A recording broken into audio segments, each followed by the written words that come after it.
What's up, and welcome back to Nowstalgia Pod, giving you our first December edition of the podcast in 2020. It's the end of the year, Dave, and let me tell you, we're bringing you all the heat in the next coming weeks. Today, we have quite a few movies, quite a few albums, a TV show.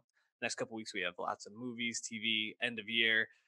Hit that subscribe button if you're watching on YouTube, and hit that subscribe button for my co-host Dave. Dave, how you doing? How's your year in review, your wrapped year going? Spotify rap season is here. Apple Music users are shook right now, like they always are. It's going well. I enjoy Spotify rap. I enjoy seeing everyone share it. Do you know anyone who is like nobody cares about your Spotify rap? Don't post it. Like, There, do you know there's anyone like that? there's always someone who like tweets about it, but I love to see them. I think it's very interesting. The only thing every year is I'm always frustrated with Spotify. Obviously, a wonderful application, music streaming service, and they somehow can't figure out how to like weed out algorithms of songs that are just totally binged to fuck up your wrapped every year. Like Right. you go on one binge and that song is now just your favorite artist, your Yeah. favorite album, it's everything. So they got to figure that out. Yeah. I've been reluctant to revisit some early Eminem because I'm like, I can't run through three Eminem albums because then he's gonna be my number five artist, and I can't have that, you know. And I also feel like they should allow you to customize it a little bit. Like give me the raw data, but I mean like if I went on a binge of Eminem, let me take them out. I don't need to show It's good. people that. Let me show what I Yeah, want to. yeah. I mean, for me in this case, it was Heady One. I did a lot of catch up on him, and he came in at number four. And listened to a lot of Heady One in general this year, but I don't know if he really would have been in my top five. But alas, that's what happens. I also so Spotify gives you options on like what your subscription is, and we went with or at least I think I went with the Hulu and Spotify Yeah, subscription, which you did as well. which is no longer Uh, available, by the way. We still got that free Hulu. Very yeah, nice. I know I'm keeping that forever or as long I'm as I waiting for can. Disney to be like, this is dead. Yeah, I'm sure it will happen someday, but I've been reluctant to switch up and give fiance of this podcaster her own account, Julianne Tui, because man, I don't want to pay for second account. It's a little bit more. I don't want to lose Hulu, but because of that, Taylor Swift was my number one artist this year. I was a top Oh, 5% Taylor Swift listener on Spotify. I do love Taylor Swift. I think she's a wonderful artist, but she's not my number one artist of the year, folks. I'll tell you that much. So that's the burden you bear, sir. yeah, that's my cross, and I hope you all can recognize what I do for you. So subscribe. And Dave, as we're thinking about end of the year and heading into 2021, how are you feeling about Warner Brothers deciding that all their big screen releases will be released simultaneously on HBO Max in 2021? I have a lot of thoughts. I have a lot of thoughts. Where to I, begin? yeah, really, I think I really because there's so many angles to this, right? And there's so many justifications and or gripes depending on how you're approaching this. I think just from the average movie fan, watcher of movies, podcaster about movies, it is nice that I know I'll be able to access all 17 films that Warner Brothers is planning to release in 2021. Although it does kind of suck that I have to watch Wonder Woman on my screen this Christmas, and it's going to go from there. Godzilla versus Kong, definitely more Dune. theater aligned. Dune, hopefully I can go to the theater and actually go see Dune in October, but if not, that would kind of be disappointing to me. But that's not the average person. So I mean that is nice. And for me, my negativity around this is more about the big picture uh, post 2021 decision making, because like financially it seems like a great idea for Warner Brothers to really flood the zone on HBO Max and make people figure out what HBO Max is, subscribe if they don't, and make the millions of HBO proper subscribers actually activate HBO Max, because that's the case. Like there are tens of millions of people that pay for HBO and have access to HBO Max at no extra charge, but either don't know or don't care to get into the Max ecosystem. And as we've said before, HBO Max, a very great streaming service with a lot of content. And I think this level of new content throughout the year is, I think, pretty appealing to a lot of people. Yeah, it's a interesting and felt inevitable in some ways that one of these media companies was going to team up with a streaming service to do this.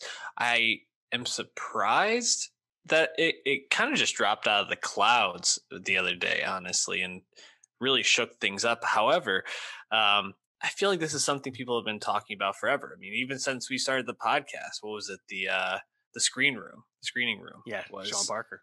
was one of our first episodes. We were talking about the possibility of this, and I feel like even before, people were talking about how they're going to have to invest in larger televisions and invest in better sound systems to really get that movie theater experience when people don't go to the movies anymore. And here we are. It's kind of wild to be approaching this real possibility. And the thing is, though, I think we're actually quite removed from the screening room because, as you said, even if box office numbers stay high, like in terms of like volume, quantity of tickets sold is down. It's been down for a while. Inflation's really just keeping that, you know, uh, in tow, with rising ticket prices. But the screening room was going to cost like $50. HBO Max is $15 a month. Like, you do the math on this, it's pretty stark. Like, if a family of four goes to the movies twice in 1 year, that makes a studio more money than 12 months of HBO Max. And that's with a theater split of 50%. It's pretty obvious that big movies are not profitable on streaming, and they cannot cost what they cost if they're going to be released on streaming. Now, like in case of like a Netflix, they don't really make a lot, so they can like really drop the bag on stuff like The Irishman and make do. But like Warner Brothers, Disney, uh, Universal, it does not make sense, and that's where my fear is, because in 2022, once audiences perhaps are more accustomed to seeing everything on their TV on day one, are they just going to make less expensive movies because they actually can't afford to really make as many as they used to? That's my fear. That Hmm. this is just going to change movies because it's going to shift audience behavior. But I mean, in the short term, it's a great value. You can't deny that. Amazing value. And they have said that this is supposedly just a 1 year thing, a response to the pandemic and the uncertainty around when places like LA and New York City will be able to have people back in theaters safely again. Um, but I don't get the sense that this is a 1 year thing. I mean, this is How a do you put the huge genie back in shift, the bottle like this? right? It's it feels inevitable that this is here to stay, and similar to the streaming wars, I think something that we're going to be talking about and keeping our eye on is how these streaming companies are vying to get pieces of these filmmakers, and these film companies. I mean, we already have these creators being getting these huge contracts from Netflix and Amazon and HBO, but now more like these film production companies are going to be teaming up, and it's just going to be these studios are going to be driving up the prices there. But how do you make that money back if you're not you're going to drive up subscription prices in the long run? That's the thing. Well, and I think that is the hope. That's the whole play. That's with any streaming service, is to do what Netflix does. You just don't make money for forever, basically, but then you become too big to fail because too many people are invested in your ecosystem. That's what everyone else wants to do, right? But like we're seeing lots of like traditional conventions change. I mean, I guess the seeds of this were planted early in the pandemic when Universal like cut down on their theatrical windowing and put Trolls World Tour on like PVOD like much sooner than previously agreed to, stuff like that, right? So, I mean, now we'll see. Like, I don't know about Disney. Like, Mulan, we had the experiment with that when you paid $30 to access it.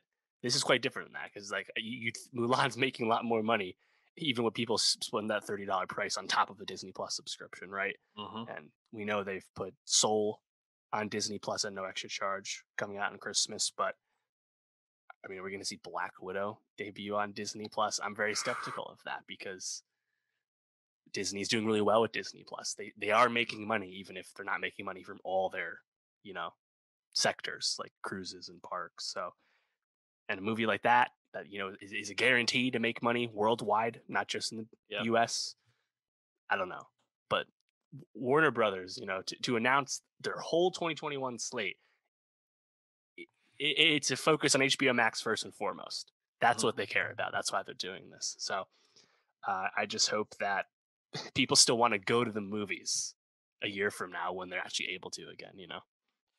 I'm sure we will, but will others? That's the real question. Dave, will this finally get you to watch The Wire, though? That's my real question. Want to watch Probably it? not. One would have thought with all this free time during the COVID-19 pandemic, I would have had more time to catch up on things on the backlog. Did I catch up on literally anything in 2020? Absolutely not. I caught up on some music I wanted to. That's about it. It's hard out here. David, it's the pandemic. Don't be too hard on yourself. We're all just getting by, man. And we'll be talking more and more about this as things come out. But why don't we jump into some music? We're going to start with an album that had a deluxe drop, but dropped a little while back. The Rina Sawayama debut album, Sawayama, all capitals. But man, this album is a real surprising delight in so many ways. It's funny because if you listen to just the first like 4 tracks of this album, you're just like, how do I put a finger on what this is? It feels like uh at one moment Avenged Sevenfold esque, and then at the next moment, like we're listening to Justin Timberlake Senorita, and then we're jumping around to like Christina Aguilera circa early 2000s. It's a bit all over the place, but in the best way possible. Yeah. So this album came out in April. I remember seeing all that hype, and I finally got around to it like a few weeks ago. Then I saw that there was this deluxe was coming out, which is quite unusual to get a deluxe 8 months after the fact. I mean, nowadays we're getting deluxe a week or two later, which is all the bonus songs that usually suck just to game streams. But didn't seem to be the case for this Rina debut album. And I went into that album after listening to her debut EP Rina from 2017, and that was where I had that revelatory moment where I think a lot of people do when they listen to her. We're like, wow, wait a minute, this is like multi-genre, super 2000s, and it's just awesome. Like I think Take Me As I Am off that Rina EP, I immediately hear Britney Spears, and then on Afterlife, it's like dance pop with these like sick guitar riffs. It was really great. I've been really digging that EP in particular, and then you listen to the debut album on top of that, and you can tell that it's something that it seems to be able to jump around, but it feels like super genuine to me, and it doesn't seem messy. It doesn't sound messy. It just seems like it's really multi-layered project, and I think the band I've seen thrown out a lot as a comparison point is Korn, actually, funny enough, and like new metal in particular seems to be a touchstone for comparing the rock side of her sound. But to have bring new metal back in a non-ironic way and combine that with like dance pop and 2000s like throwback pop sounds, I think it rules, to be honest. Yeah, it's a very captivating album, pretty much from start to finish, and you never really know what's going to come next on the tracks, which I think plays a part in the allure of the first listen through. But then you start to really like dig into it, and a song like Comme des Garçons is I mean, I'm pretty sure that flips the beat from Mr. Finger's Mystery of Love, which was used as a sample on Fade by Kanye West. So it has this like thumping bass to it, or at least it sounds just like that song. But it's such a dancey song. You're just like moving to it. And then the next song you could be, thrashing your head to. you have like a glitter rock song from like the 80s in Paradise, and you jump to a like pared down sad pop song like Bad Friend, which is getting a lot of love on end of year lists right now. And you kind of see that she's got the range, and just a very interesting artist with a very interesting style. um it, it's really impressive to see this from someone so young. And I I I don't feel like the deluxe added much to it, but it was just nice to hear try a couple things, Right. especially taking on one of your favorite songs. Love it if we made it. How did you Yeah. feel about that? Yeah, I think it's a fine cover. It doesn't reach like Miley Cyrus level like rock covers that we Hmm. talked about last week, but um, there was I think just three like original tracks that were bonuses, and everything else is like an acoustic version or a cover or something. But Yeah. We Out Here and Bees and Honey, Rena had said that they would have made the original album in April if not for other things getting put in. So truly feel like, bonus tracks in that regard. But also Lucid, which seems to have been finished more recently, produced by Blood Pop. And I Mm. think Rena said she'd been working on this with Blood Pop for last year. Then Blood Pop got distracted when he was brought in a big way on Chromatica, of course. Mm. But that's a song you listen to, and think, wow, wait, this is like that was kind of throwing me back to like Kygo songs at his best. I was like, wow, I'm like, there's nothing like that, like super electronic on Yeah. the rest of the album. Um, but I mean, for me, I really like Excess, which has a music video. I think lyrically, it's pretty Hmm. easy measures the grasp. So is STFU, which I really love because that has those like hard guitar Yeah. riffs, and then like the Britney Spears like vocal line, where, Yeah. and lyrically, of course, it's kind of about people like stereotyping her and stuff. Um, I think that one's really special. Yeah, no, there's a lot of I think songs that stand out in different ways. I agree. Both Dynasty and STFU have that like corn sound, like you mentioned, that Avenged Sevenfold callback I had. I really think the first like four tracks just really pop out at you. Mhm. Paradise, I thought was great, but Bad Friend. I guess if anything, it kind of tapers out near the back half of the album. I kind of like Tokyo Love Hotel too. But yeah, I mean, it's really interesting. And it was funny when we were doing our Grammys, picks, and I saw her name come up on Best New Artist. I made a note to like check in with her because I remember also seeing the album get some good reviews back in earlier in the year, and Right. the fact that she dropped this deluxe right when she did, fruitful for us. Yeah, she's very much in the same vein as Carly Rae Jepsen from a career standpoint. Very popular, has a very dedicated fan base, but doesn't really have like a discernible like hit song, at least not yet. Um, but yeah, there was a lot of backlash to her not being selected for Best New Artist, and you would think that that's actually a great selection because she's actually still not quite that famous. Hmm. But alas, there's a lot of complaints about the Grammys, and we'll get to No. those in time.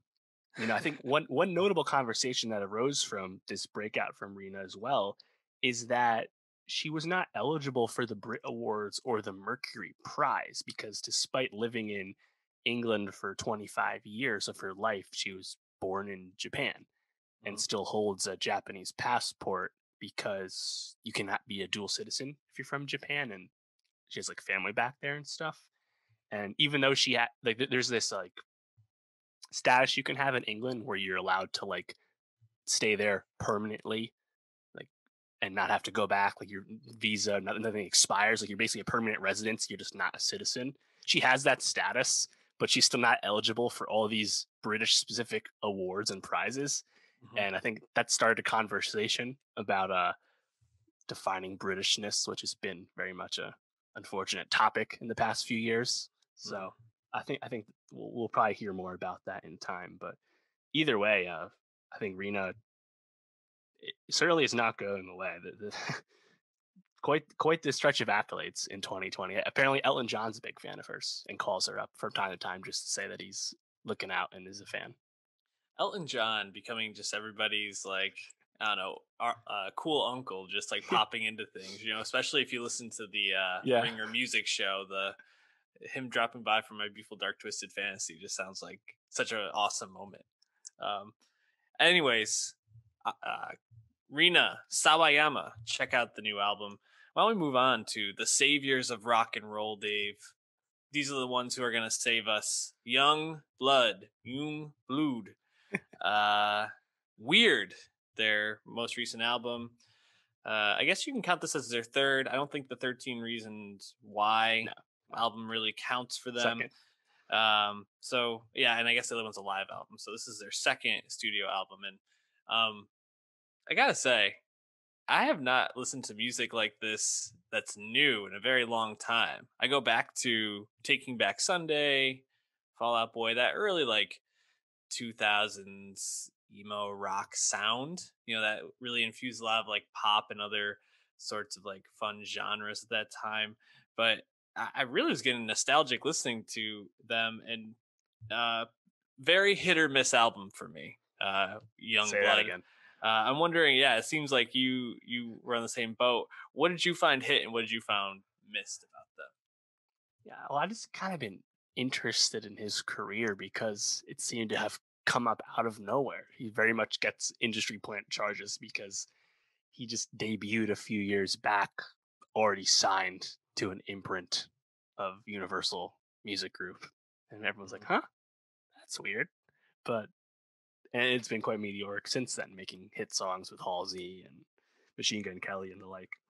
But yeah, it's funny to see.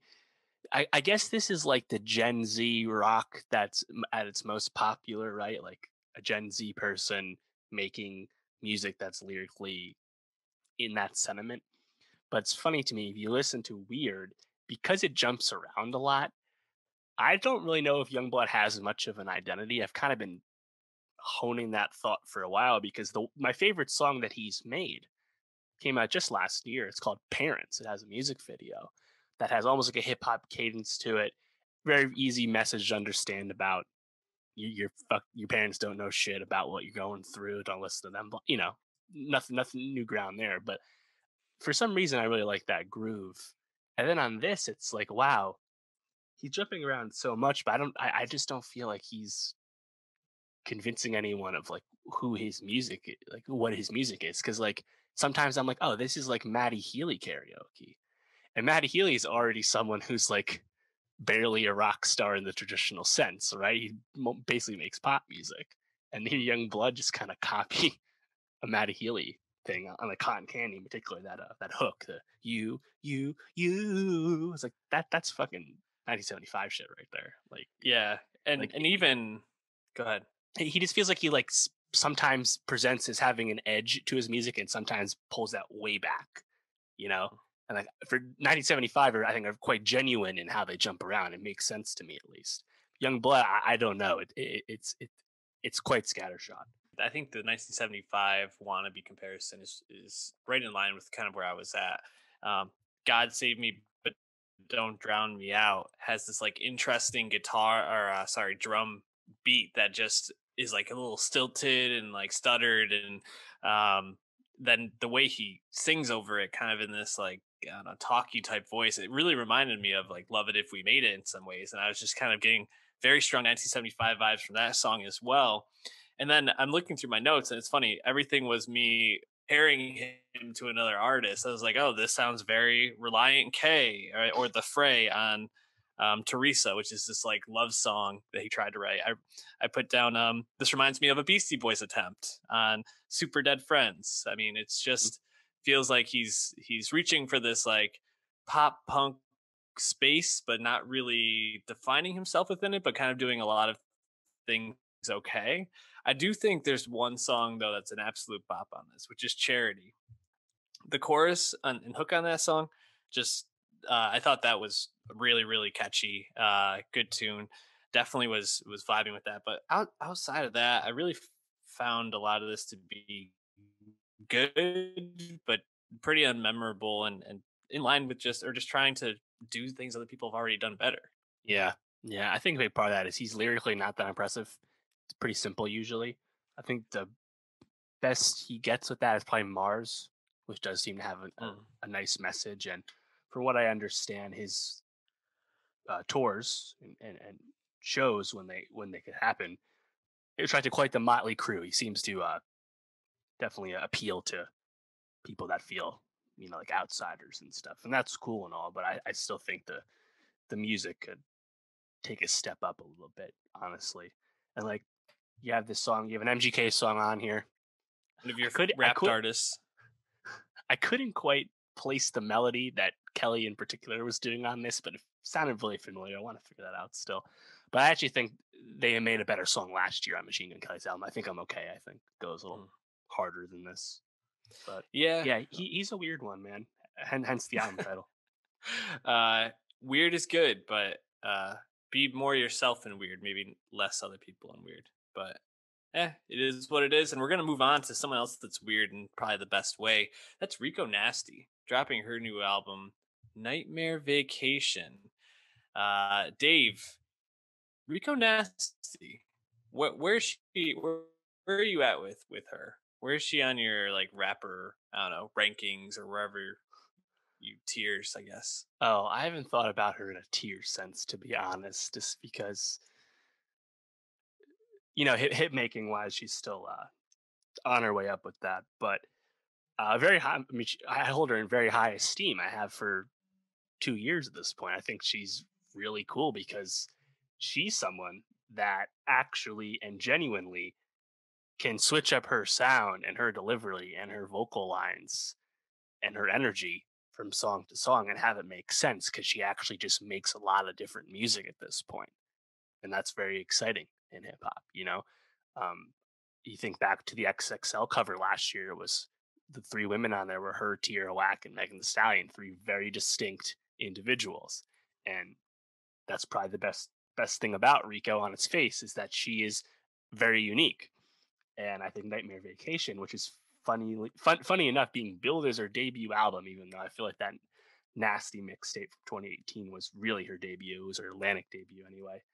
Uh, I don't know if this reinvents like our expectations for Rico being different and impressive and unique, but it does a lot of that really good stuff that we've come to associate with Rico Nasty, and I like it quite a bit. Yeah, and I mean, if you want to talk about getting weird, just bring in 100 Gex, right, and have them produce a couple of the songs, and they'll pop off. I mean, the song most people know off this is "Smack a Bitch," which that song is on our Spotify playlist, Nowstalgia Best of 2020. So follow that. Nearly 3 years Um, old. but just a total tune. But I think the songs with Gex, I mean, we're also highly attuned to them after covering a couple of their albums. Um, really stood out to me. What about for you? Well, yeah, I think iPhone, which came out several months ago at this point, I think that's in the running for the best song Rico's ever made, to be honest, because I mean, on that, she has like three different vocal pitches on that. On verse two, she's straight up singing. And in the meantime, it's a Dylan Brady beat. So you know what that sounds like at this point, that hyper pop, it's a Hmm. very in vogue word to use to describe that kind of music, but that really is what it is. You also have a great quotable on that, smoking too much gas. I forgot to put my mask on. Like nothing is more 2020. Uh, yeah, I think iPhone is a total smash and lends itself to I think those like more pop sensibilities that Rico has, and by again like that's the Charlie XCX 100 Gex angle to pop, and she was on the Gex remix album. Uh, Elsewhere, you have also funny enough produced by Brady. Doesn't sound like it's a Gex song though, and that'd be "Oh for Real," which that's just straight bars. At the end of the day, Rico can get really in your face with her rapping. The flows are really fast. The uh, aggression comes across. That's not new for her for the past few years, but when it hits, it really hits. I think there's some moments on this album where it might just kind of feel samey because the song isn't actually that special. But like when it hits on a song, "Oh for Real," like I don't know if there's that many rappers that can really like kind of match that aggression. Hmm.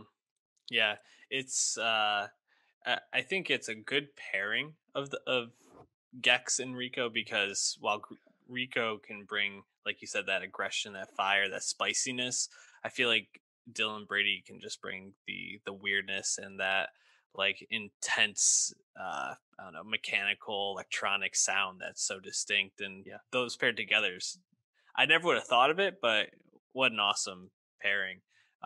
Any other highlights for you on this album? Anything else that stood out? Yeah, I think it actually the album starts off pretty well. Candy, I really like that chorus from Rico. It's really bouncy, and then back and forth with Amine, another one where like the trading of flows between Rico and Amine is really cool. And another thing because it's in between. It's not straight up singing like parts of iPhone. It's not the hyper aggressive style of Oh For Real. It's somewhere in the middle. You get more of that again on one of the other singles, Own It, where it's Hmm. like that's actually Rico just straight up like flowing on the song, and it sounds good.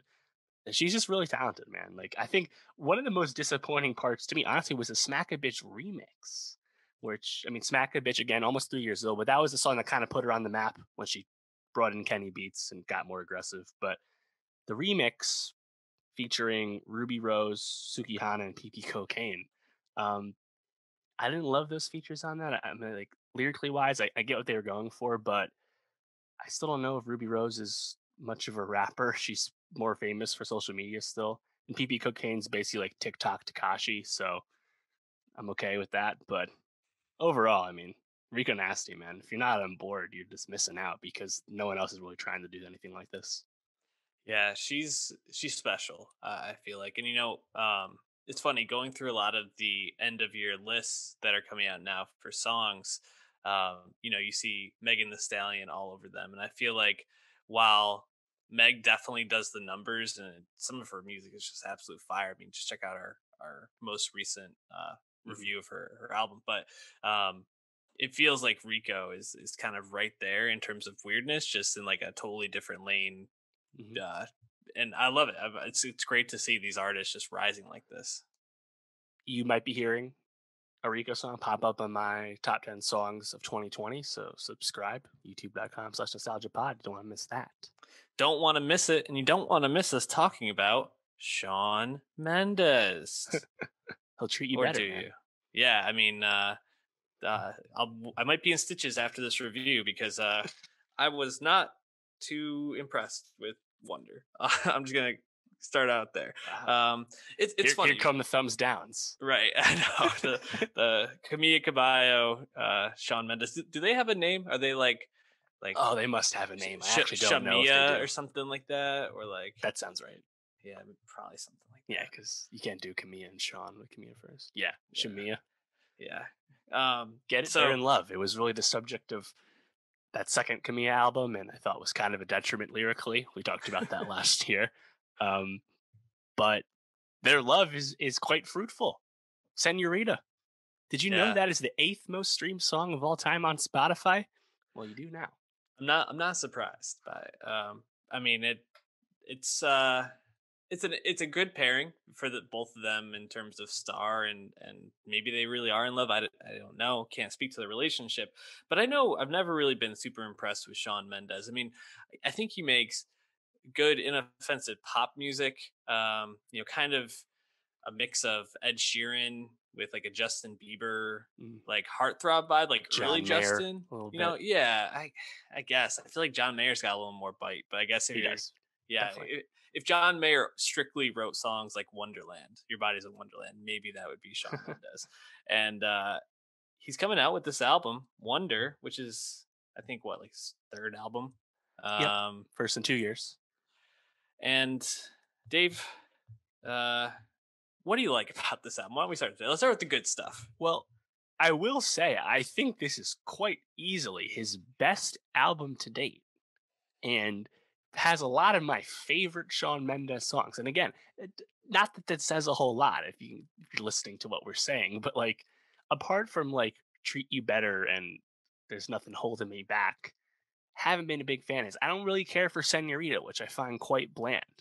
Uh, but on this, I actually think Sean changed up his performance on a handful of songs that at least made me stand out to me. I think lyrically he's still a work in progress, but he has improved on this album. So, I think he's only 22.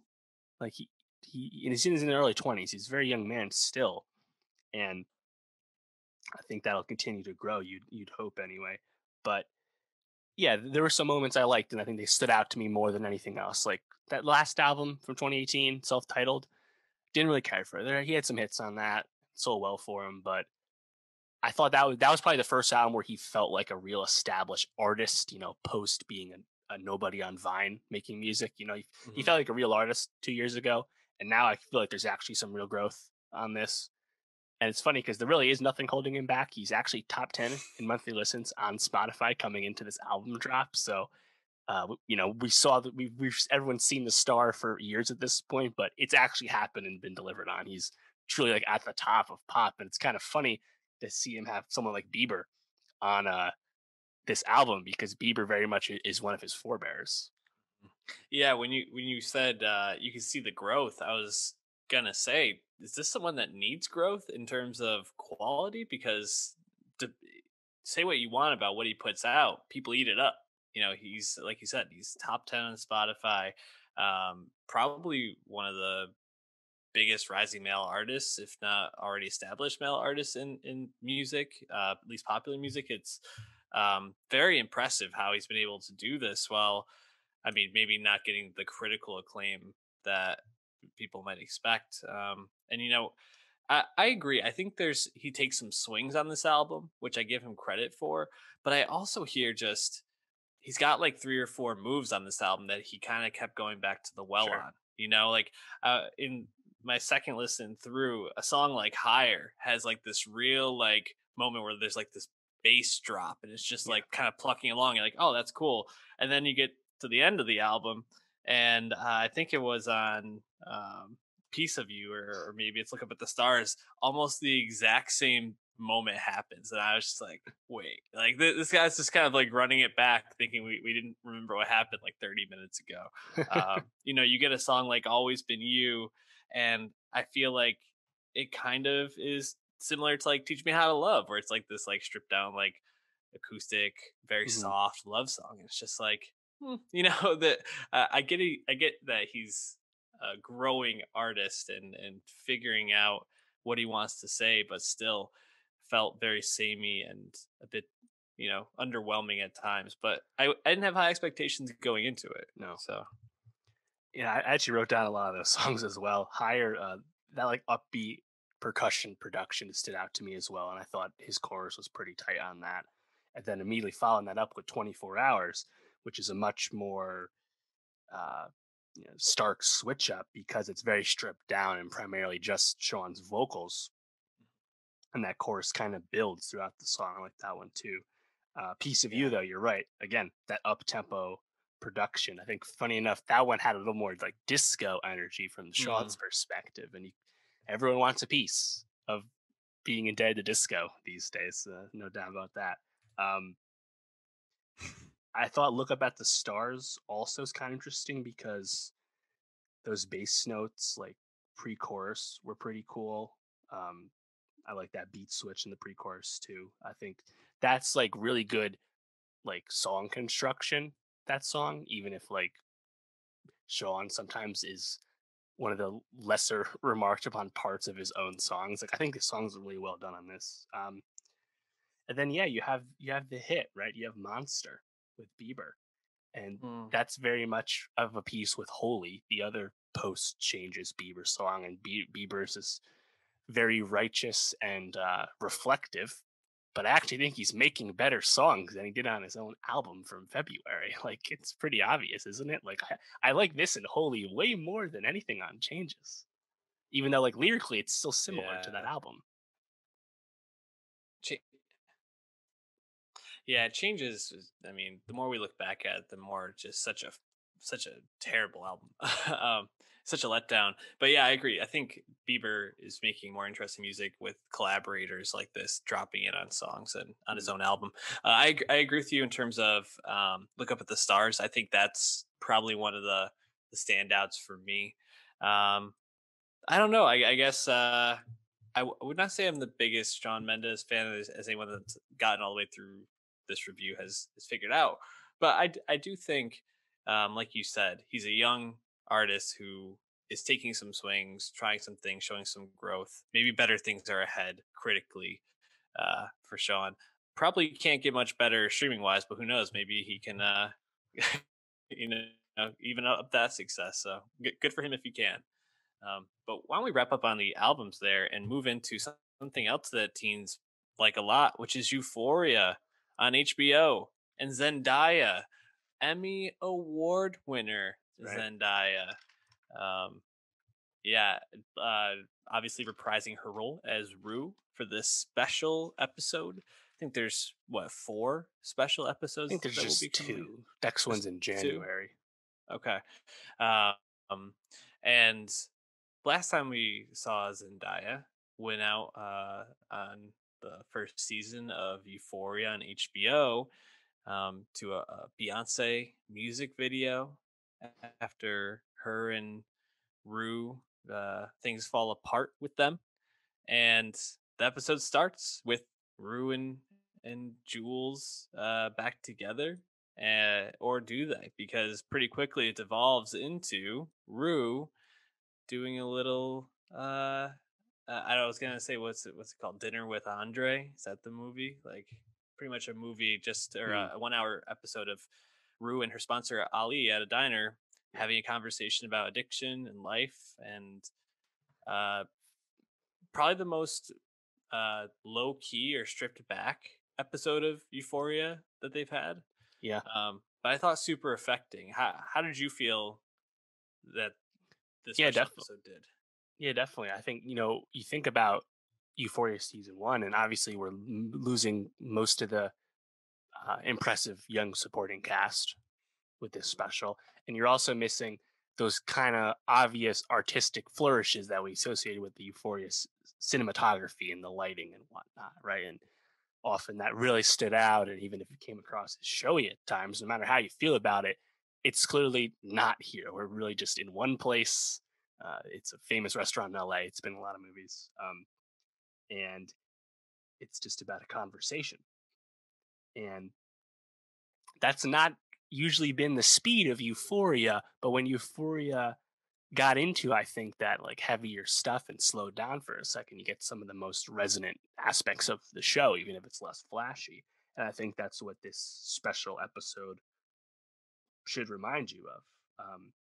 It was shot in September under strict COVID rules, of course. And it's funny because uh, Zendaya and Sam Levinson reunited again to make a whole movie, Malcolm and Marie, with John David Washington, that they shot in quarantine. We'll be getting in February on Netflix in anticipation of the Oscars and whatnot. So uh, it seemed like Sam Levinson and Zendaya just really wanted to work this year because they've made more than most. But yeah, it's definitely not the speed of a normal Euphoria episode, but I think they cover a lot of ground in this conversation between Rue and Ali. So I liked it a lot. Really awesome episode, and obviously you have Zendaya, but Coleman Domingo playing Ali was so strong across from her and so affecting. Um, I just found the whole conversation really captivating, and Zendaya being, uh, I think, such a brilliant actor in terms of how much she can do non-verbally with her acting, and that's the whole thing here, right? Because uh, while like I mentioned, one of the last moments we have with Rue at the end of season one is her doing this whole dances, like song and dance, this music video. Um, it really is just her sitting in this booth and wearing her fatigue, her mental exhaustion, her loss of will to live in a lot of ways, right on her face and in her body. And um, I think the way Zendaya does that is just so brilliant in this episode. And I think some really effective pieces to it too, right? So you have like a pretty stereotypical music drop for a show like this, but you get Moses Sumney. Was it Hello Me in 20 Uh, years or Me in 20 years, something like that? And that's how I knew this wasn't like a leftover from season one because it was a new right. new Moses Somebody song. But just I thought a totally good choice, especially when they kind of follow up later on when Rue's talking about how she hasn't really planned her life out that far. She's really not planning to be around that long. And Ali asked her how she wants to be remembered, and she kind of sits in silence, pondering like if she were to die, how she'd want to be thought of. And I thought it was just brilliantly kind of brought around um, as a full episode and kind of as like a bottle episode, but also a larger uh, s- point of the whole arc of season one, which is this underlying addiction for Rue. Any thoughts on Domingo? Coleman Domingo's performance, Yeah. or just Well, I think he's probably better. He's better than Zendaya in this because he actually gets, I think, more to show off. He Mhm. speaks more lines because he's talking faster and stuff. And yeah, I thought he was really good. He's a he's a classically trained actor, so it makes sense that this kind of oratorical scene would he would thrive in. It's very much like a stage play, I guess you could say. Um, I did kind of laugh. Like the conversation, I think the characters are having is pretty good and covers a lot of ground. It makes a lot of sense too, considering the place Rue is in and their relationship. But I kind of laughed when Ali was like talking about like Nike and like your cell phones and stuff, and like he was getting like real like open your third eye for a second. I couldn't help but laugh.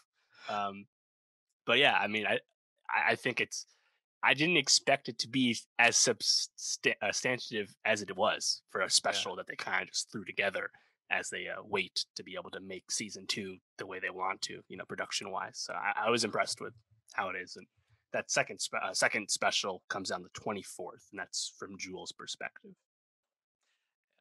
Wicked excited to see that, and January 24th. Sorry. just more evidence of the strength of Zendaya, Euphoria as a show in general.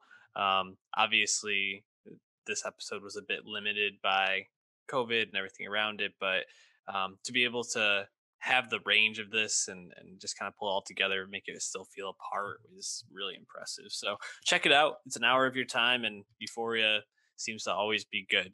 We're gonna move on to some movies though now because we got quite a few to get through, and let's start with the next installment of Small Axe: Red, White, and Blue, following the story of Leroy Logan in the early 1980s. His based off a true story, rise of him into the police force. Very famous for um, recruiting black officers, and back in the 1980s and 90s he started the National Black Police Association over in the United Kingdom. um, just a really important figure in the police world then, and kind of juxtaposing his experience with his father's. Leroy Logan is played by John Boyega of Star Wars recent trilogy fame, and Steve Toussaint plays his dad, and a couple other people in it. But um, this is our third installment, Hmm. and I thought this was a really effective one. We had Mangrove, which was a court procedural. We had kind of hang out, chill, just kind of get the vibe with Vibes. uh, man. I'm blanking on the name now. Lovers Rock. Lovers Rock. Thank you. Um, and now this one is more of a look at the blatant racism, which we got more of in Mangrove. Within the police department in Britain. How did you feel? Let's start with this. How did you feel about Boyega's performance in this? Oh, I think he's tremendous. I think that goes without saying. I Yeah. think people have been excited for John Boyega with his newfound clout after becoming, internationally famous from Star Wars. People have been excited to see him have more to give than he ultimately was allowed to do as Finn in Star Wars. So I've been anticipating something like this, and again, making something with Steve McQueen. Uh, More likely than not, it's going to go well for you as an actor. Good idea. Um, and yeah, I think he's really good, especially once he starts to lose his faith in the system. He's trying to Change. reform from the inside, genuinely trying to rehabilitate uh, the way you're supposed to, Hmm. And Red, White, and Blue is interesting to me because it takes place a little over 10 years after Mangrove took place. It's, still in London. And again, it's smaller scale because this is about someone going into the race police force from the inside and genuinely trying to make it better. And I could not help but find this incredibly resonant today as something that people have talked about a lot in the U.S. Obviously this summer. So yeah, I thought Boyega was tremendous. Yeah, I was really impressed, and it's kind of hard, right? What we've seen to John Boyega outside of Star Wars, where, like you said, he was poised to play a huge role, and then got kind of sidelined as the writing and conceptualizing the last couple episodes seemed to kind of fall apart or fall in on itself. But what we saw him in Detroit, which Yeah. was a fairly mixed reviewed movie, Mhm. and I Catherine think Bigelow though, and similar subject matter to right. this, definitely. So he's done some dramatic acting, but I feel like this really got to put him in a really meaty role to display a lot of range, right? Because Leroy Logan, and taking on this undertaking to try to reform and improve by diversifying the uh, British police force, has to approach this with a calmness and a coolness similar to many other civil rights leaders of the past, where they had to, and the plight that many black people have had to face, where they feel like they've had to be 10 times better than their counterparts because of Right. their race. And that's proven throughout. I mean, even the parts where he's losing it, I just wanted him to beat the crap out of some Yeah, of those for people, sure. because they're so hateable and detestable in terms of how they treated him. And not only is it in being in this role, not only is it the racism he's facing, but the I don't know, stigma he's now given because of the job he has by people of his own race. So the Right. interracial stigma that he's facing as well is quite challenging, even within his own family. And you kind of see his loved ones turn it around, but it's pretty much everybody in his life in some way is turning his back on him. And I can only imagine how that must have been for the actual Leroy Logan, but I felt like Boyega portrayed that really well, that like spiral into despair and frustration. Right. And that's another thing too is, and I think credit goes to Steve McQueen and how this movie is constructed, because this doesn't give you wide swath of Leroy Rogan's career and the some success that he did have in this pursuit of his.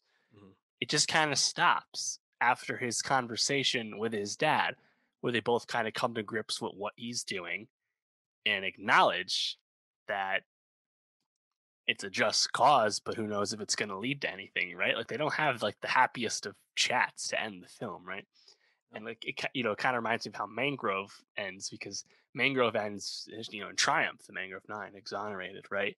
And then it leaves you with the text. Oh yeah, well, the leader of the head of the restaurant was harassed for 30 more years. Then he closed the Mhm. restaurant like in the 90s. It's like, oh shit, like. Yep. And then this one again, it kind of stops you short. Like it doesn't get as glib as something like Trial of Chicago 7 we talked about with Mangrove, because it's smaller focus, smaller scale, red, white, and blue. So, Boyega, I just think about, he went viral for a really impassioned speech at the protests in the summer. For Black Lives Matter. Yeah, and he's been very vocal about not giving a shit about how the film industry traditionally is operated, and he does not care about playing nice and playing the game. So I'm looking forward to just seeing what else he continues to do, because something like this feels very much in his wheelhouse about what John Boyega seems to care about these days. So, Totally. and Totally. And for Steve McQueen, this very much thematically continues to make sense for what we've come to expect from small acts so far. yeah, as we talk about small acts every week, it feels a bit redundant to just praise McQueen over and over, Yeah. but there's so many awesome shots in this. Whether it's Boyega when he's kind of chasing that guy through the warehouse, and the tracking shot as it's kind of like weaving in and out through there, or another great shot from a car when the dad goes to drop him off for his first day of training, and he gets out, doesn't say anything, and then he gets out and gives him a hug, and you kind of watch them have this moment, this father son moment through the the front windshield of the car. Similar to, it reminded me a lot of Widows actually, and when you have oh man, I'm forgetting his name, but driving the car from it's Colin Farrell, right? In that, and I'm forgetting who. Wait, sorry, are we talking about? In Widows, Oh the yeah, the Colin Farrell, car the tracking politician. shot scene. Yes, Yes. Um, excellent scene. yeah, another great scene. So, give Steve McQueen more shots in cars, but um, just overall, really, really visually pleasing to watch.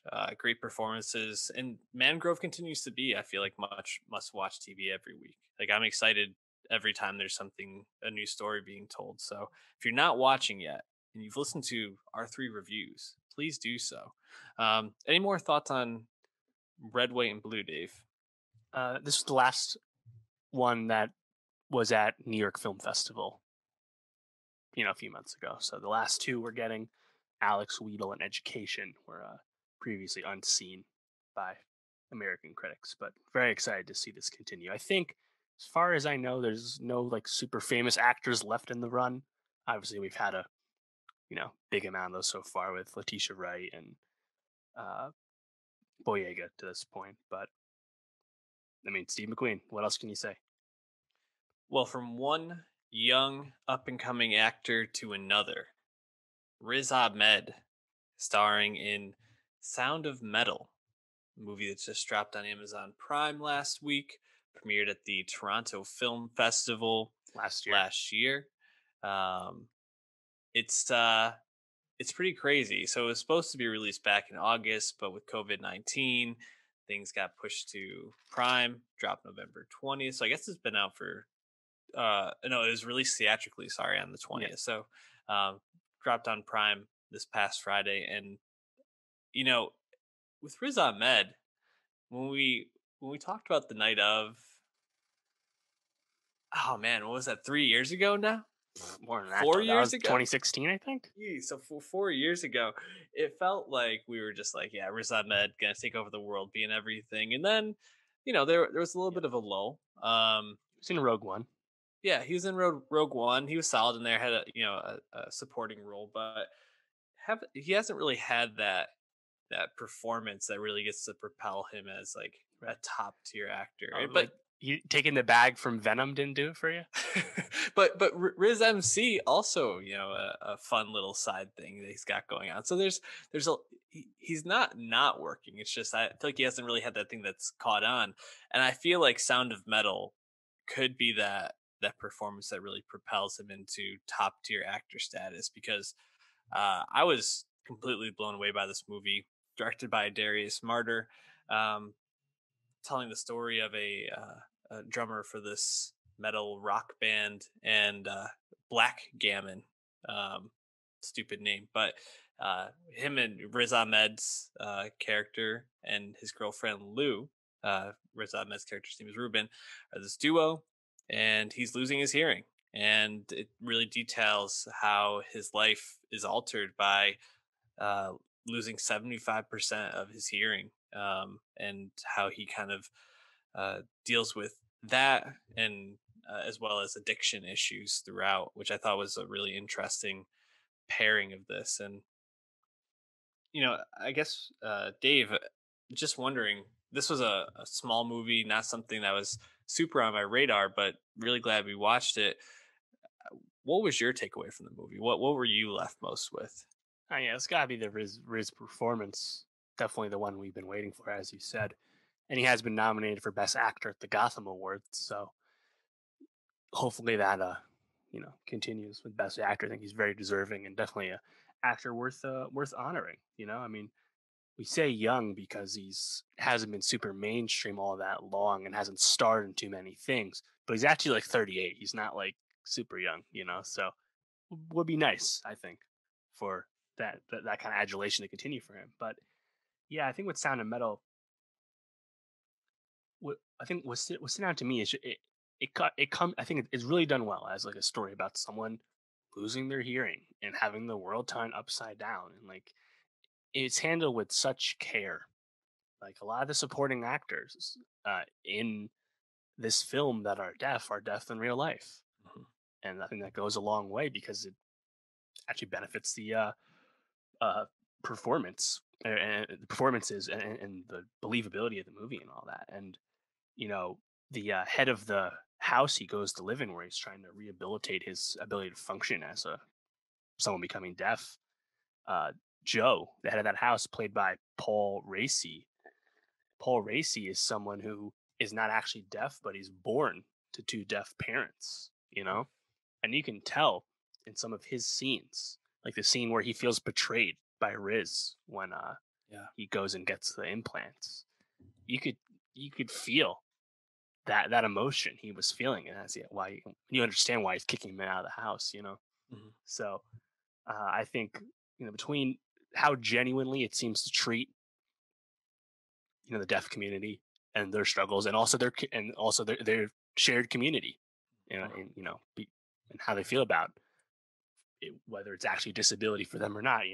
That, and on top of Riz Ahmed's good performance, Olivia Cook, who I've liked forever since Thoroughbreds, small role, but I think she's pretty good as well. So at the end of the day, it's an acting vehicle, but I think it's quite moving, really. Yeah. That your comments about how it treats and is so respectful of the deaf community.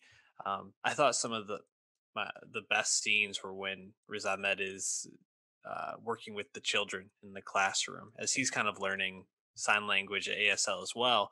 Um, but seeing him work with them, seeing the humanity, with these people who, kind of going back to another movie we talked about earlier in the year, Crip Camp, are often overlooked and treated as different based on the the differences in their abilities. And Right. um, I was just really impressed with all of the acting performances. Like you said, these are not people who maybe are always getting the most roles, and many of them unknown. But that scene um, between Ruben and what was his name, Joe, who runs the place. I'm forgetting what Yeah, the name Joe.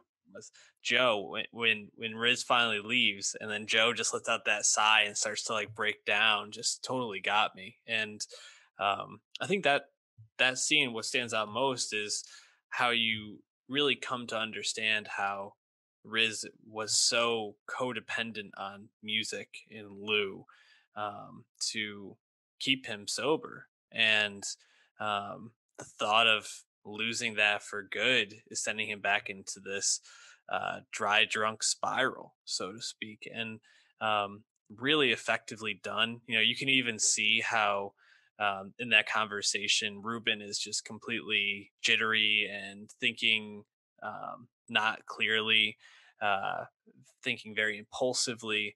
And that's the thing, is you have this performance where Riz Ahmed's playing this uh, addict who's working to be sober, um, falling back into alcoholic tendencies while also dealing with loss of major sense. I mean, all your senses are major, but like hearing, Hmm. um, just it's a completely overwhelming performance to think about all the complexities of it. And I feel like he just masterfully showed it all, and really culminates, I think, in a wonderful ending. Probably one of my favorite endings of a movie this year, where him and Lou have this reunion and very emotional goodbye as they kind of recognize that their lives have grown apart because of this. And he finally turns the implants off and just kind of accepts the silence, and sits with the stillness that Joe had told him to do. And I was just like completely blown away by that ending. Found it to be a really emotional last 15 or so minutes, and really thought it earned it. But um, you know, Darius Martyr doesn't have a lot uh, to his name here. I'm No, really impressed with his this like first really major film. absolutely, absolutely, and I believe it's an original screenplay too. It's not adapted off anything. He's probably most well known for co-writing *The Place Beyond the Pines* Mhm. several years ago at this point. Um, but yeah, man, uh, one would hope this movie could do well on Prime. traditionally, uh, Amazon Studios films don't make any money at the box office anyway. So I mean, I hope that people want to check this out. The uh, credit that Riz has been getting as a performance with this has been going on for over a year now at this point, out of TIFF 2019. So I just hope people give it a chance, because it's I mean, this is other thing too, like the deaf community in dramatic film. Not something you see all the time in Oh, mainstream entertainment. So again, it's I think really valuable. Everyone should watch it. I totally agree. Do you think Riz could potentially get a Best Actor nomination for this? I do. I mean, he seems to be right in the mix at the top there. In terms of locks, it seems that Chadwick Boseman with Ma Rainey's Black Bottom, and perhaps Anthony Hopkins with The Father, they seem to be quite up there. But then you have Riz Ahmed, you have Stephen Yeun with Minari, you have perhaps Tom Hanks with News of the World. It seems to be there's a pretty solid tier, but I'm definitely rooting for Riz. I think this is tremendous performance. Yeah, I'd love to see him get a nomination. Rooting for you, Riz. Still love the night of. We stand them. Absolutely. Why don't we finish up though with maybe one of the most anticipated films of the year, Yeah. Mank, the 11th film from David Fincher. The Dave, return to film too.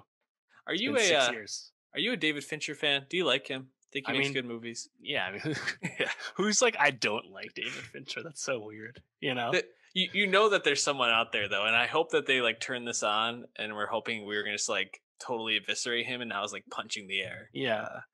Because yeah, who the hell hates David Fincher? Just makes like the best movies in Hollywood. I mean, of the past few decades, he's one of, if not the only people that has a legitimate, like, objective, quote unquote, claim to having the best movie in two different decades: Zodiac in the 2000s, The Social Network in the 2010s. And whether you agree with that specifically or not, he's right there for that kind of thing. And yeah, I mean, we loved Mindhunter, but it has been 6 years since he made a feature film. That would be Gone Girl in 2014. Also a Great, great movie. great movie. But this is his first feature film since we've been doing this podcast. It's been a minute, and this is also a very exciting, you know, film prospect for him to make. So very excited about the Fincher of it all. But um, also this being about the guy who wrote Citizen Kane, and the authorship of Citizen Kane being so famous and so lauded and so hotly debated for decades. Definitely an exciting return, in my opinion.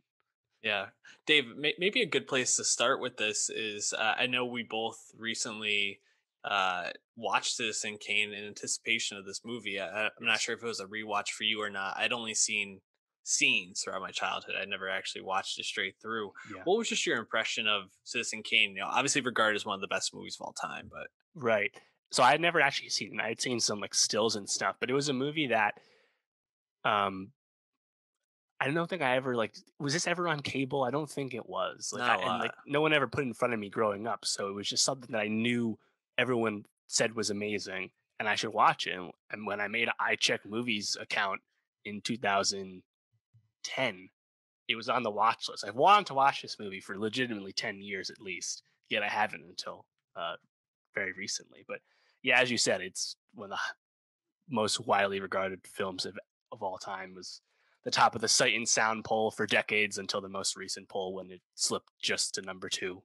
And we'll get an update on that poll once again in 2 years. And yeah, watching it for the first time, I was like, wow, yeah, Citizen Kane, it's pretty good, isn't it? Yeah. It fucking goes. So much to like about it, and Orson Welles in particular. Uh, Mhm. Great performance. The makeup techniques they used to age Kane throughout the movie really stood out to me. And also just so many shots and techniques that and like motifs throughout Citizen Kane that have become staples and almost cliches in modern movie making. That you're like, oh, this is the genesis of that. You think of like the mirror scene Mhm. towards the end of the movie, which we recently saw in The Last Jedi, for example. Yep. But yeah, the Citizen Kane, so good, and to see something kind of mimic that structure in Mank, I thought really impressed me, because Citizen Kane is famous for its uh, non-linearity, Yep. differing groups of narrators and their reliability being up and down, and we're kind of getting that again with Mank and Herman Mankiewicz's reflection on his past in a nonlinear fashion. So, big Citizen Kane guy. What about you? Yeah, I think what I was most struck by outside of the intelligence of the screenplay and how it really, especially for the time, was such a unique and challenging way to tell a story. Non-traditional for that period, jumping around timelines, kind of some mixed reliability in terms of narrator at different points. And I kind of letting the viewer take away what they wanted to from the film. I think there's some messages that kind of clearly come through, but I think there's a lot more you can take away depending on how you want to interpret things. Um, that and just the visual cinematography of it. There's so many scenes that are shot with like light just creating silhouette and shadow.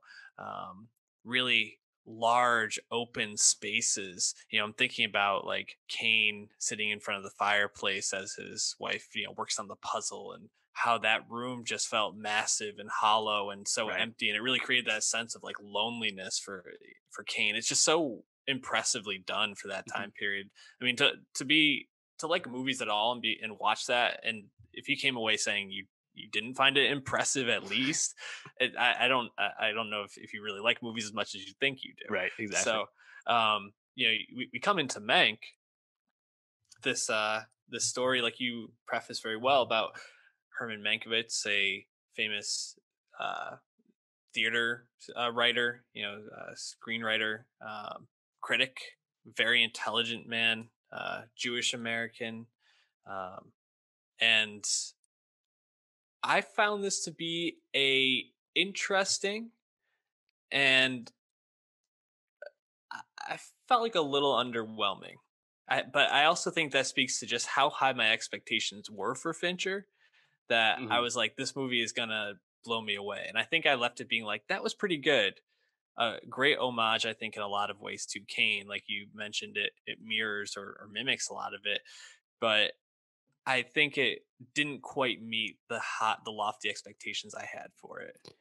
Yeah, I think expectations going in play a big part because Mank is about Herman Mankiewicz, but it's not really about Mank writing Citizen Kane.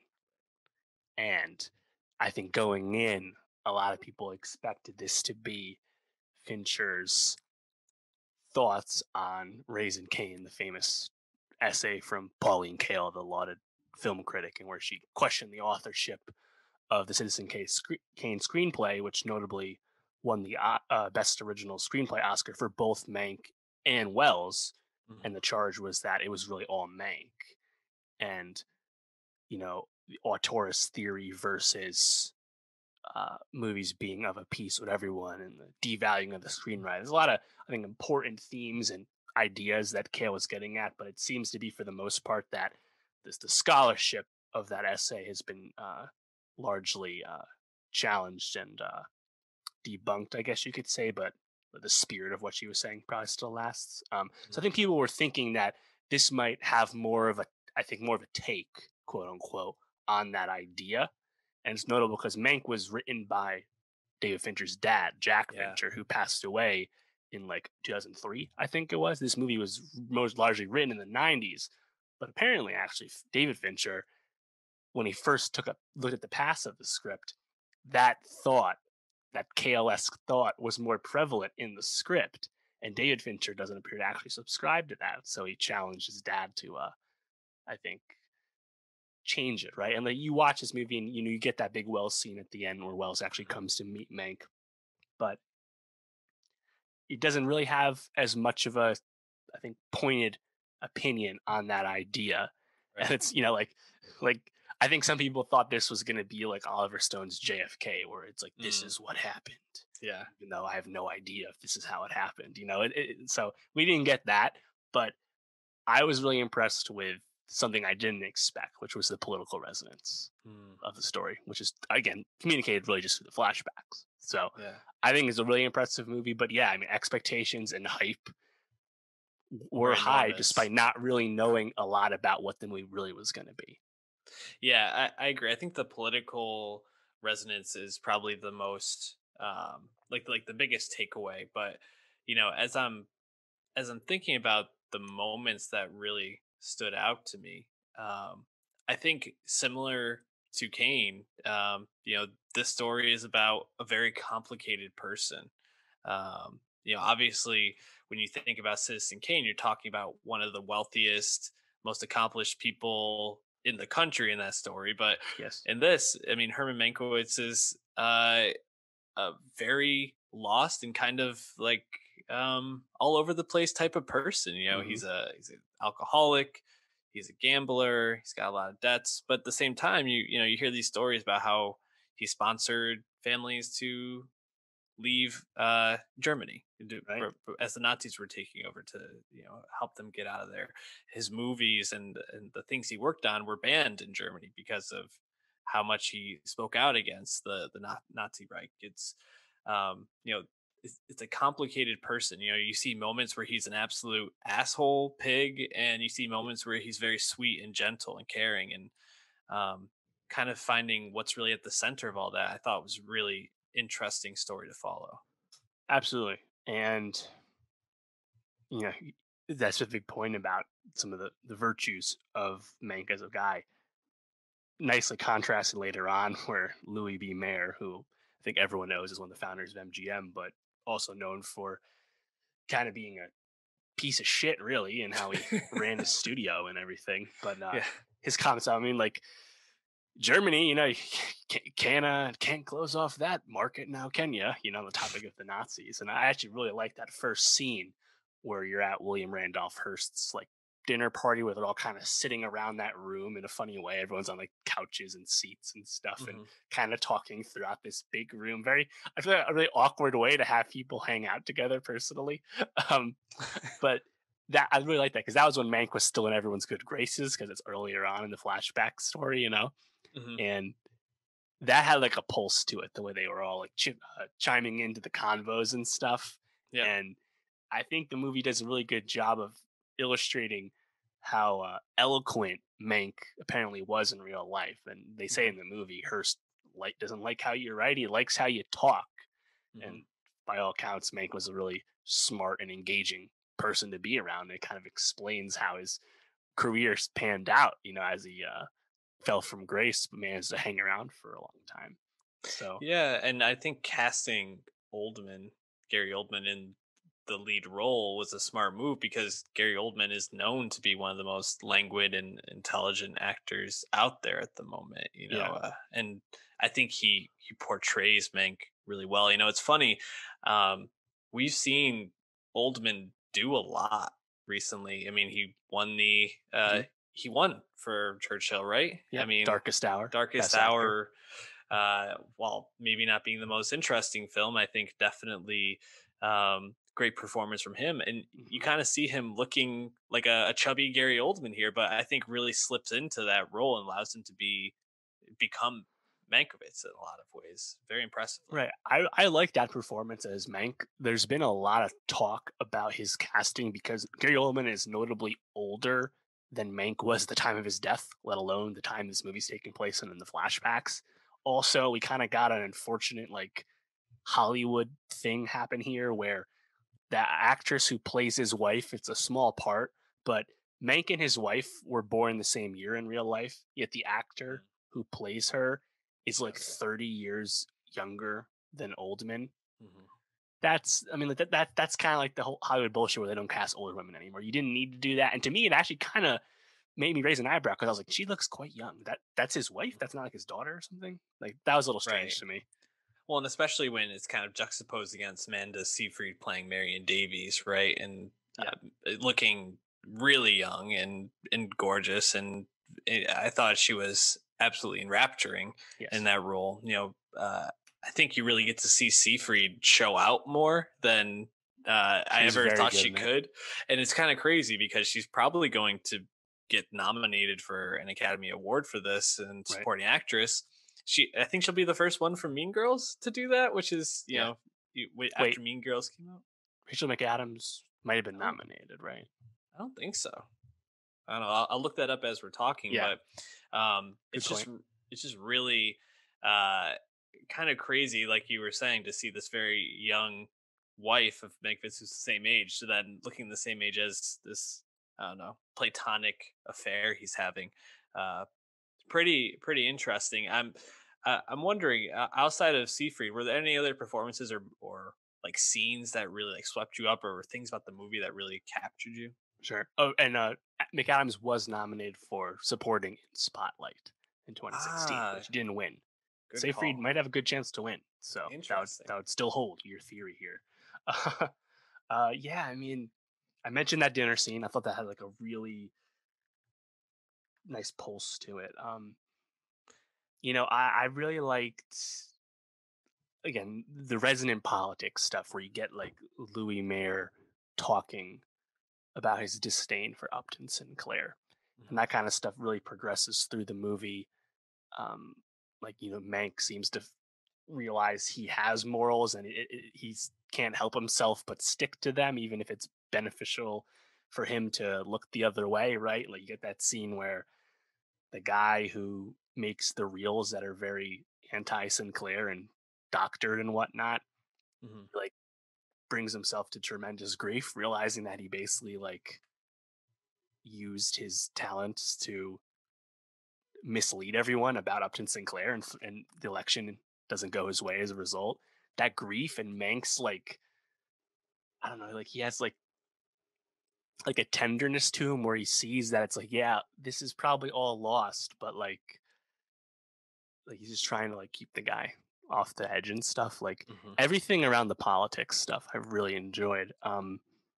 I actually would have liked more of William Randolph Hearst just because I love Charles Dance. Mhm. And like he actually doesn't even have a whole lot of lines, to be honest. A lot of times it's like him like looking at Mayer and looking at Mank and like nodding it, or Seyfried, and like he's like, yes, like he nods and stuff, but like oh Then he gets the big moment with yeah, the parable at the end, which is sure. the whole thing, you know. But like that's another exciting part about the movie too, is like William Randolph Hearst is, the inspiration for this Charles Foster Kane. But like again, the movie Mank isn't like having Herman Mankiewicz like go on a whiteboard and be like, we're gonna do this, and this is because Hearst had this happen in his life. Like it's not like the Oliver Stone of it all, right? Mhm. Um, but yeah, that political stuff really stuck out to me because again, it's resonant. Like seeing the media be manipulated, or use the media to manipulate the average person to get what you want politically. And in this case, again, it's a suppression of like socialist feeling and thoughts, right? And like you can't help but be like, wow, that is not that different from what it is 80 years later. Yep, absolutely not. Um, just a thought that came to me, and then I want to circle back to the movie. Is I feel like the modern day Citizen Kane in a lot of ways is something like Succession, right? Instead of it being a movie, it's a series that kind of details the Murdochs and Mhm. their the infighting within that family and all the weirdness.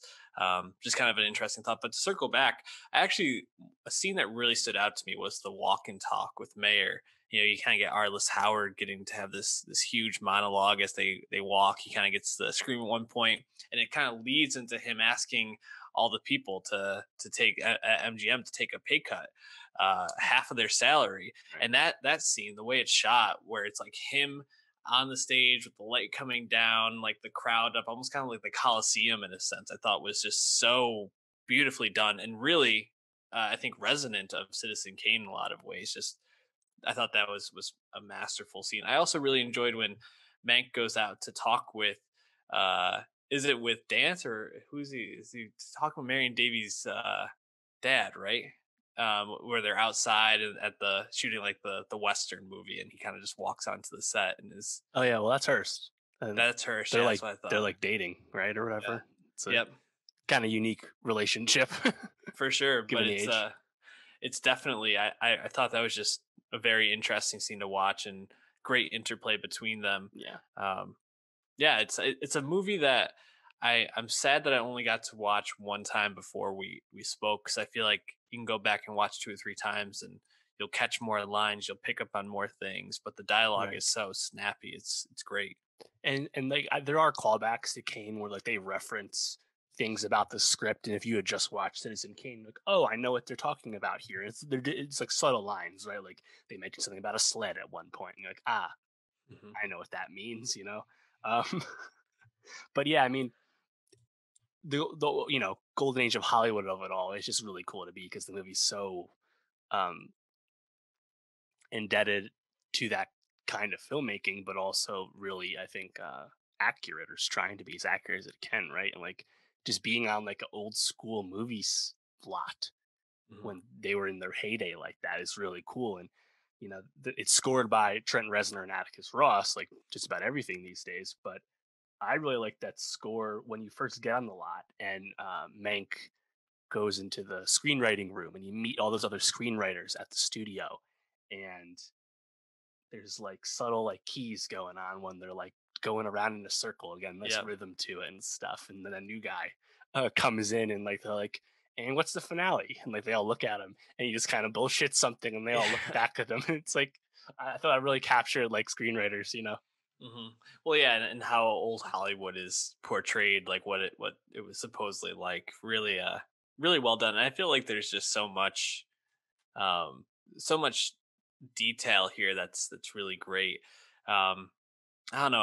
I guess we could go on and on about it, but where I'm kind of left with is, where does this fall in the Fincher filmography? You know, right? Like we talked about. There's the ones at the top. You have Zodiac, you have Social Network, and Yeah. probably for a lot of people, the third is uh Fight Club. Fight Club or Gone Girl. Those are like the top four. You think it's like right after that, like that 5-6 range? Yeah, yeah, for sure. And again, like it's not like a lot of his other stuff, right? You know, like Social Network, Mark Zuckerberg and Charles Foster Kane. You can do a lot of connective tissue there if you want. Hmm. Um, I guess in a sense, this doesn't do a whole lot that Fincher hasn't done before. Like again, it's really non-linear and the persistence of flashbacks in this, but he's had flashbacks before, like with Social Network. But um, yeah, I think it's. I mean, I think it's an excellent film, and um, I think what there's to like about it. I think you just watch the movie for what it is, and like there's so much to appreciate and admire in my opinion. I think the writing is really strong, Hmm. and Oldman again, probably too old to actually be Mank, but Oldman's really good Yep. in the Really movie, good. and you get a lot of good supporting performances. Like we said, Seyfried, perhaps her best performance ever, definitely her most impressive to me, and uh, even Lily Collins, Emily in Paris herself is here in kind of a Hmm. small role, but I actually really liked her as well. Good British accent when you're British, funny enough. And I saw some people noting that while its accuracy in like the sets and what we're visiting feel very much like the 30s and 40s, the movie actually isn't shot in like the aspect ratio of the time, even though you get those like put Cigarette on burns, like cigarette burns on like the film stock, the fake or film like stock. the fade out of Yeah, scenes, those sorts of things. but like Yeah. that doesn't really bother me if it's not like 100% like that. At the end of the day, like he made it for Netflix, so he still made it in widescreen. That's all good. Um, really would have loved to watch this in the theater though, Yeah. just because then you could really like lock in the cinematography and the score and stuff. Hmm. But it's still a really good home watch. I turned my phone off for it just to really lock in. Yeah, it's definitely worth the watch, and Fincher is the best, if or one of the best doing it right now. So, um, give us your Mank thoughts. Leave them below. I think we're probably going to wrap up there, Dave. So, get your last thoughts, and if there's any, or if not, tell us what we should be watching or listening to for next week. One thing I did note when I watched this in Kane was that probably a lonely place to live, but man, Xanadu, that is a nice ass Yeah, mansion in the state. I gotta say, yeah. I'm down with Xanadu. I would live there. But yeah, another big week coming up. Another filmmaker we like is dropping on Thursday. That would be Steven Soderbergh with What They All Want, dropping on HBO Max. Also, for the most people in the country, they'll be able to watch Tenet on Tuesday on VOD at last. So we'll be getting to that in a week or two. Got my new Um, TV just in time. there you go. I would advise everyone to watch it with the best screen and sound that they have. But yeah, Tenet, big fan. Also, we're getting on Apple TV Plus a animated film called Wolf Walkers, which apparently is tremendous and is probably the biggest threat to Pixar's soul in the best animated feature category at the Oscars this year. Mm. So seems to be quite a notable film as well. And then new music, you got the Return of the Avalanches, you get the Jack Harlow debut album, but most importantly, we get Man the Moon 3 from Kid Cudi. Of all times, we're getting it now. Very exciting. Mm. Give Yes, me more of them audible hums hums. everywhere. And you should also give us that follow on youtube.com/nostalgiapod as well as soundcloud.com/nostalgiapod. Give us that 5-star rating and review on iTunes. And also give Dave a follow at Martin Swagger. Give me a follow at Sheeny World Peace and give the pod a follow at Nostalgia Pod. We appreciate you and we'll see you next week. Peace out.